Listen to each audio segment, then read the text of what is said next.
बहुत समय पहले की बात है। एक जंगल में वहाँ का राजा सिंहराज अपने परिवार के साथ रहता था। कुछ समय बाद जब उसकी पत्नी ने एक सुंदर शावक को जन्म दिया तो पूरे जंगल में खुशी की लहर दौड़ गई। उस राजपुत्र का जन्मोत्सव पूरे जंगल में धूमधाम से मनाया गया। उसमें जंगल के सभी पशु पक्षी शामिल हुए। धीरे धीरे वह शेर का बच्चा बड़ा होने लगा। बड़ा होने पर वह शावक एक शक्तिशाली और निडर शेर बना। शेर और शेरनी अब बूढ़े हो गए थे, इसलिए अब उनका बेटा ही शिकार करने जाता था। वह प्रत्येक शाम किसी न किसी जानवर का शिकार करके लौटता और फिर अपने पूरे परिवार के साथ आनंद पूर्वक भोजन करता था।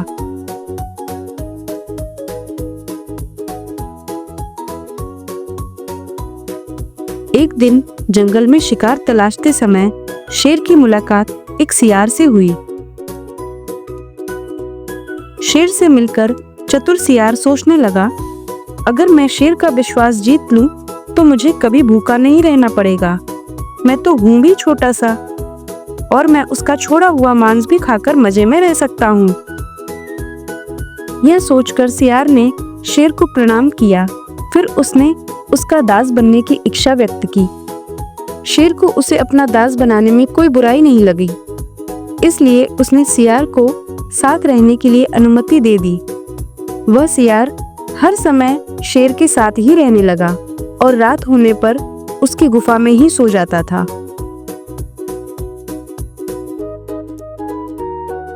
यह देखकर बूढ़ी शेरनी ने अपने पुत्र को सलाह दी, बेटा, इस सियार का विश्वास मत करो। यह बहुत ही स्वार्थी और चालाक है। यह तुम्हें किसी भी दिन धोखा दे सकता है, इससे सावधान रहना। लेकिन शेर माँ की बात अनसुनी करते हुए बोला, माँ, मैं जंगल का राजा हूँ और वह मेरा दास है। वह मुझसे विश्वासघात करने की हिम्मत नहीं कर सकता। तुम व्यर्थ में ही परेशान हो रही हो। एक दिन सियार की इच्छा घोड़े का मांस खाने की हुई। उसने शेर के सामने घोड़े के मांस की खूब प्रशंसा की। शेर ने घोड़े का मांस पहले कभी नहीं खाया था, इसलिए वह तुरंत तैयार हो गया। तब सियार उसे शाही अस्तबल ले गया।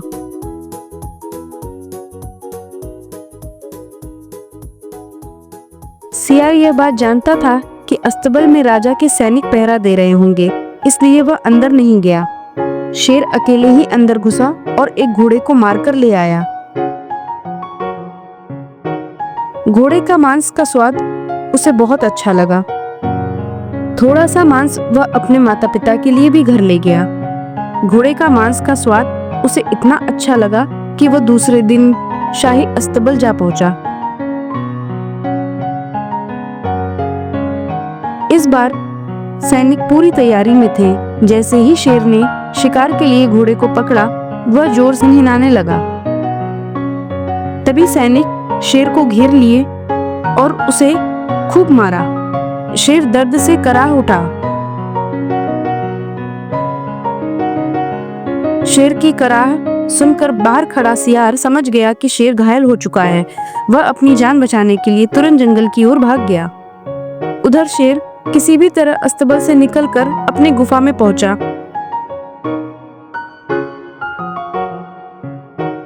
अपने बेटे की यह दशा देखकर उसके माता पिता बहुत दुखी हुए।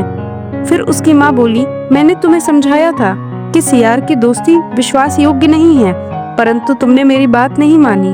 अब देख लिया ना, आज तुम्हें उसके कारण कितना कष्ट सहना पड़ा। शेर को अब अच्छी तरह समझ में आ गया था कि किसी को दुष्टों की संगति नहीं करनी चाहिए।